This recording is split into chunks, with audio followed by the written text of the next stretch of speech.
সমুদ্রে প্লাস্টিক খাওয়া ব্যাকটেরিয়ার সন্ধান কিভাবে সম্ভব আসুন দেখি।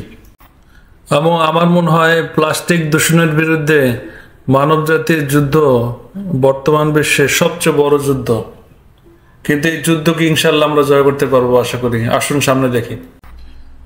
আলহামদুলিল্লাহ, সমুদ্রের পৃষ্ঠের নিচে ব্যাকটেরিয়া এক ধরনের বিশেষায়িত এনজাইম পেটেইস তৈরি করছে, যা বোতল এবং কাপড়ে ব্যবহৃত উপাদান পেট প্লাস্টিক হজম করতে পারে।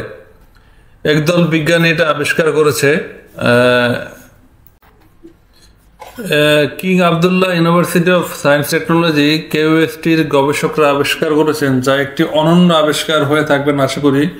তারা এ নিয়ে এখনো গবেষণা চলমান, গবেষণা তারা করছে এবং মোটামুটি গবেষণায় তারা সাকসেসফুল হয়েছে। এবং আরেকটি আবিষ্কার হলো সমুদ্রের তলদেশে 80% সমুদ্রেই এই পেটেসগুলি পাওয়া যায়, যা অত্যন্ত খুশির খবর, ভালো খবর আলহামদুলিল্লাহ।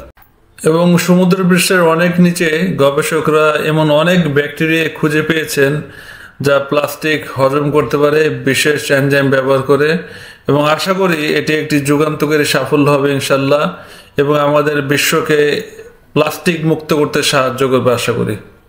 সবাইকে ধন্যবাদ। আমার চ্যানেলটি সাবস্ক্রাইব করুন, লাইক করুন এবং শেয়ার করুন, কমেন্ট করুন। ধন্যবাদ।